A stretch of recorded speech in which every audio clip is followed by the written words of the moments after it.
Online teaching class में आप सभी का स्वागत है। पिछले लेक्चर में जो हमने पढ़ा था, आइए उसके आगे का पढ़ते हैं। तो एफ ए अपने को पता है, एफ ए है 352। तो पहले एन और कैलकुलेट करना पड़ेगा। F A del square F A del cube F A अपने को पता है, सक्रांता सारणी में ये रखे हुए हैं, तो ये तो मिल गए। अब एन का मान कैलकुलेट करना है, तो एन का मान कैलकुलेट करने के लिए ए और एच पता है और F A plus N H जिस पर मान निकालना है, F A plus N H ये दिया गया 2011। तो ये कैलकुलेट करते हैं अपन इसको। A plus F A plus N H, ये एफ नहीं, F A plus N H का मान 2011 है जिस पर फलन का मान निकालना है। तो ए अपना पता है 1951 है, एन कैलकुलेट करना है, एच 10 है बराबर 2011। तो एन का मान आ गया इससे एन आ गया 2011 माइनस 1951 बटे 10। तो एन का मान आ गया 6 आ गया, 60 बटे 10 इज इक्वल टू 6। ये 6 मान आ गया। तो एन बराबर अपना हो गया 6। तो इस फॉर्मूले में रख दें। तो F A plus N H, तो एफ 2011 का मान आएगा, ए प्लस एन एच 2011 है। तो ये आ गया एफ ए अपने को मालूम है 352 है एफ ए के संगत फलन का मान, तो ये है 352। तो ये आ गया 352 प्लस 6C1, तो 6C होता है डेल एफ ए। तो डेल एफ ए अपने को पता है, यहां पर 53 है, तो ये हो गया 53। तो NC2 6 माइनस 1 ओवर फैक्टोरियल 2, तो 1 into 2। Del square F A ये रखा हुआ है यहां पर 15, तो ये 15 प्लस NC3 6 माइनस 1 6 माइनस 2 बटे factorial 3, 1 2 3। Del cube F A है ऊपर -2, तो ये -2। अब ये कैलकुलेट करना है सारा मान। तो कैलकुलेटर अलाउ है अपने को, साइंटिफिक कैलकुलेटर, उससे आप कैलकुलेट करें इस मान को। तो ये मान करीब आ रहा है 855। तो अगर जनसंख्या इसी अनुपात में इन वर्षों में बढ़ती रही तो 2011 में लगभग वो 855,000 हो जाएगी। तो ये अनुमान जो लगता है, यही एक्स्ट्रापोलेशन जो बहिर्वेशन कहलाता है, इन फॉर्मूलों से आसानी से अपन कैलकुलेट कर सकते हैं। तो इस फॉर्मूले को आसानी से काम में ले लें। इसलिए देखो इसमें अग्रांतर काम में आ रहे हैं, परम्यूटेशन कॉम्बिनेशन और कॉम्बिनेशन काम में आ रहा है। तो इन चीज़ों को इसीलिए पहले पढ़ लिया और उनका उपयोग अपन करेंगे तो आसानी से समझ में आ। इसमें अगर आगे चलते हैं, और वो है फैक्टोरियल फंक्शन क्रम गुणित फलन। बेसिकली ये अग्रांतर निकालने का एक आसान तरीका और है। अपने अग्रांतर निकाले तो पहले तो अंतर से निकाले और फिर एक रिलेशन पढ़ा, ई समरूप होता है आई प्लस डेल के, उससे निकाल लेते हैं। और तीसरा फिर एक आगे की विधि है जो थोड़ा तेजी से निकालेगा अग्रांतरों को, तो वो कहलाता है क्रम गुणित फलन। बेसिकली जैसे अगर किसी दिए गए बहुपद को अपन क्रम गुणित फलन में परिवर्तित कर लें, तो साधारण अवकलन करते चले जाएं तो वो अग्रांतर आते चले जाते हैं। जैसे कोई भी फंक्शन दिया हुआ है, बहुपद दिया हुआ है, और उस बहुपद को अपन क्रमगुणित फलन में परिवर्तित कर लें, और क्रमगुणित फलन की परिभाषा भी बताता हूं।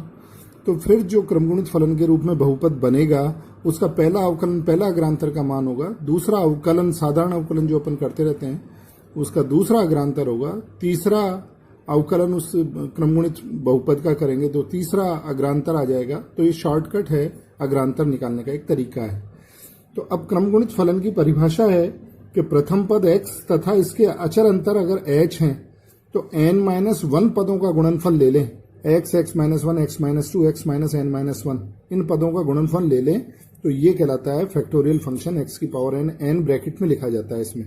तो इसकी परिभाषा से अगर अपन जैसे x क्यूब निकालना चाहें तो वो होगा x, x-1, x-2। जैसे x स्क्वायर निकालें तो वो आएगा x, x-1। ये इसमें नोट करना है कि x की पावर 0 अगर इस तरह से अपन एक्सपेंड करें तो नहीं लिख पाएंगे। तो x की पावर 0 फैक्टोरियल फंक्शन में 1 होती है और x की पावर 1 x होती है। ये ध्यान रखने की बात है, विशेष स्थिति है ये। तो इसमें जैसे एक क्वेश्चन पूछ लेते हैं एग्जाम में भी कई बार, कुछ इस तरह के क्वेश्चंस हैं जिनको अपन देखेंगे जैसे मान लीजिए ये है कि सिद्ध कीजिए कि पहला अग्रांतर x की पावर n का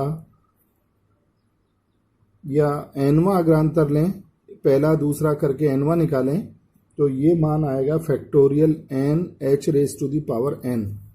तो क्रमगुणित फलन का पहला दूसरा nवां अग्रांतर लगातार निकालेंगे तो ये आना चाहिए। तो इसको अपन प्रूव करें।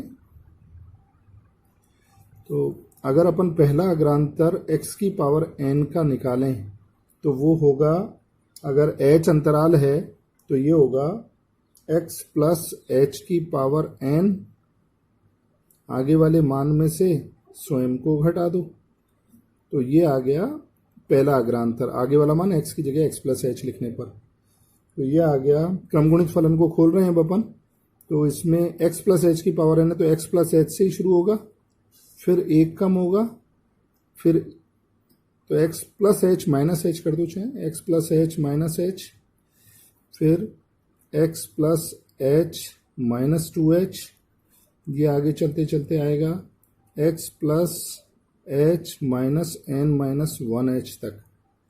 ये तो हो गया x प्लस h की पावर n। इसमें से सब्ट्रैक्ट करना है x की पावर n, तो x माइनस h से लेके x minus n minus 1h तक ये अपन ने इसमें से सब्ट्रैक्ट कर दिया परिभाषा अनुसार। तो दिस इज इक्वल टू, इसको देखें तो इसमें से ये x ही बनेगा, ये x माइनस h बनेगा, तो ये कॉमन आ रहा है तो x माइनस h से लेके x minus n minus 2h तक तो कॉमन आ जाएगा। शेष जो बचेगा इसमें तो x प्लस h बचेगा, x minus n minus 2h तो यहाँ तक कॉमन आ गया, तो इसमें तो x प्लस h बचा केवल, और इसमें बचेगा minus x minus n minus 1h तक। तो ये तो हो गया फैक्टोरियल फंक्शन के रूप में x की पावर n माइनस 1, और ये x प्लस h और माइनस x कैंसिल हो गया, और प्लस nh और माइनस h, तो h भी कैंसिल हो गया, तो ये केवल बचा nh। तो पहला अग्रांतर अपन ने निकाला वो आया nh x की power n minus 1 factorial function के रूप में। अब आगे देखें, इसी प्रकार अगर अपन डेल स्क्वायर निकालेंगे x की पावर n का दूसरा अग्रांतर निकालेंगे तो वो आएगा n माइनस 1 करके देखिएगा आप, h स्क्वायर x की पावर n माइनस 2 आपको करना है, ये मैंने केवल बताया सिंबॉलिकली। इस तरह से अगर अपन डेल n निकालेंगे, फैक्टोरियल फंक्शन का nवां अग्रांतर निकालेंगे तो वो हो जाएगा n माइनस 1 n माइनस 2 आएगा, तो फैक्टोरियल n आ जाएगा, और ये h की पावर n हो जाएगा, और x की power n minus n factorial function x की पावर n माइनस 1 x की पावर 0 बनेगा फैक्टोरियल फंक्शन में, और x की पावर 0 1 आता है तो फैक्टोरियल n h की पावर n, यही प्रूव करना था। तो इस तरह के क्वेश्चंस पूछ लिए जाते हैं एग्जाम में, तो थोड़ा सा अपने को ये क्वेश्चंस भी देखने होंगे। इस फलन का अपने को पहला दूसरा तीसरा चौथा अग्रांतर निकालना है और क्रमगुणित फलन की सहायता से निकालना है। तो अपन अगर क्रमगुणित के रूप में इसे लिखना चाहें तो मान लेते हैं ये फलन लिखा जा सकता है ax की पावर 4 क्रमगुणित फलन के रूप में, प्लस bx की पावर 3 क्रमगुणित फलन के रूप में, प्लस cx क्रमगुणित फलन x2, प्लस d क्रमगुणित फलन x की पावर 1, केवल x भी लिख सकते हैं, प्लस e। तो a b c d e constant है, तो क्रमगुणित फलन के रूप में मान लीजिए ये लिख लिया। तो एक तरीका तो ये है कि अपन इन दोनों को इक्वेट करके x की जगह अपन x minus 1 x minus 2 x minus 3 लिखें, ये भी लिखें, और फिर कंपेयर करके ए बी सी डी निकाल लें, तो वो ए बी सी डी यहाँ रखेंगे, तो फिर वो क्रमगुणित फलन के रूप में इस प्रकार बनाएं। और दूसरी विधि है सिंथेटिक डिवीजन मेथड, संश्लिष्ट भाग विधि। इस विधि से अपन तेजी से आराम से ये इसका मान निकाल पाएंगे। तो मैं आपको संश्लिष्ट भाग विधि बता देता हूँ। सेकंड मेथड कहलाता है, क्योंकि ये तो साधारण मेथड है, इसके सारे वैल्यू निकालना ABCD। दूसरी है संश्लिष्ट भाग विधि, सिंथेटिक डिवीजन मेथड। इस विधि से अपन तेजी से इसको क्रमगुणित फलन के बहुपद के रूप में लिख देंगे। उसमें करना क्या होता है, इसमें सबसे पहले जो ये गुणांक इनके लिखे हुए हैं, जितने भी घात का बहुपद है, अगर कोई पद नहीं है तो उसका गुणांक 0 लिखना है। मान लीजिए यहाँ x³ का कोई पद नहीं होता तो इसका गुणांक यहाँ 0 लिख लेते। तो x की पावर 4 से ही बहुपद शुरू हो रहा है, तो इसके घटते क्रम में सारी x की पावर के गुणांक लिखने हैं। तो गुणांक x की पावर 4 का 1 है, इसका -12 है, x³ का 42 आ रहा है, x² का गुणांक, फिर x का गुणांक है -30 और लास्ट है 9, अचर पद 9 है। तो सिंथेटिक डिवीजन से जब इसको अपन बदलना चाहते हैं तो अपन एक टेबल बनाएंगे और इसमें लेफ्ट में अपन 1 लिखेंगे और पहले के नीचे 0 लिखेंगे हर बार, और लास्ट टर्म अपन इसमें छोड़ देंगे। ये अपन ने 9 छोड़ दिया। इसको कैलकुलेट, इन दोनों को जोड़ना है, बाहर से गुणा करके आगे लिखना है। तो 1 + 0 हो गया 1, इसको बाहर से गुणा करो तो बाहर से गुणा होता है, 1 × 1 1 बन गया, आगे लिखो। और वापस वही प्रोसेस रिपीट करेंगे, इन दोनों को जोड़ो तो ये हो गया -11, बाहर से गुणा करके आगे लिखो तो -11 हो गया। फिर इन दोनों को जोड़ो तो ये हो गया 31, बाहर 1 से गुणा करके वापस इसमें जोड़ दो तो ये 31, इन दोनों को फिर जोड़ दो, ये आ गया 1। जैसे लास्ट टर्म यहाँ छोड़ी थी वैसे लास्ट टर्म फिर छोड़ेंगे, तो लास्ट टर्म फिर अपन ने छोड़ दी। फिर पहले के नीचे 0 लिखो। अब यहाँ पर ये 1 2 3 4 लेफ्ट में लिखते जाना है अपने को, 1 2 3 4। तो ये संश्लिष्ट भाग विधि है, इससे अभी ABCD की वैल्यू सीधी आ जाएंगी, तो अपन इसको सीधा क्रमगुणित फलन के रूप में लिख देंगे और अग्रांतर सीधे निकालेंगे।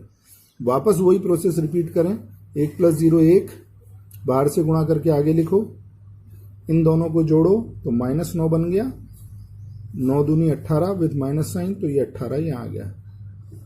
तो इन दोनों को जोड़ो तो ये आ गया 13। अब फिर अंतिम पद छोड़ दो, पहले के नीचे 0 लिखो, बाहर 3 बन गया, इन दोनों को जोड़ो, बाहर से गुणा करके आगे लिखो, इन दोनों को जोड़ो तो ये -6 आ गया। फिर अंतिम पद छोड़कर वापस वही प्रोसेस रिपीट करेंगे, तो ये 4, सॉरी इसके नीचे 0 लिखना था, और इन दोनों को जोड़ेंगे तो ये 1, 0 लिखना है लास्ट पद के नीचे जैसे लिखते हैं, और इन दोनों को जोड़ो 1। अब गुणा करके आगे कहीं लिखना है ही नहीं, तो ये होगा A, ये होता है B, ये होता है C, ये होता है D, ये होता है E। CD वैल्यू आ गई ABCD। कितना फास्ट मेथड बन गया। तो अब ये ABCD की वैल्यू वापस अपन अगर इसमें रख दें तो दिया गया फलन जो बहुपद था, फलन था, वो बन गया A 1x⁴ क्रमगुणित फलन के रूप में, प्लस B तो -6x⁴ plus C 13x⁴ plus D तो 1x प्लस E 9। अब अगर अपन इसे x⁴ को क्रमगुणित फलन को x, x - 1, x - 2, x - 3 लिखें, इसे x, x - 1, x - 2 लिखें, इसे x, x - 1 लिखें और हल करें तो ये दिए गए प्रश्न में बदल जाएगा। एग्जैक्ट यही बनेगा। आप करके देखें इसे जरूर एक बार, जिससे आपको पता रहे कि ये क्रमगुणित संश्लिष्ट भाग विधि कितनी तेजी से काम करती है। अब अगर अपने को पहला अग्रांतर निकालना है तो डेल fx बड़ी आसानी से निकल आएगा। क्रमगुणित फलन का केवल अवकलन करना है, तो इसका एक बार अवकलन करो तो 4x⁴ माइनस 18x⁴ x² का जैसे अवकलन करना है वो करना है, तो 26x प्लस 1, ये पहला अग्रांतर आ गया सीधा। अब अपन इनको x³ क्रमगुणित फलन के मान लिख के हल कर देंगे तो सीधा बहुपद के रूप में आ जाएगा जो दिया हुआ ओरिजिनल था। दूसरा अग्रांतर निकालना है डेल² fx, तो डेल² fx निकालना, फिर अवकलन कर दो एक बार, तो 12x⁴ माइनस 36x प्लस 26, ये दूसरा अग्रांतर आ गया।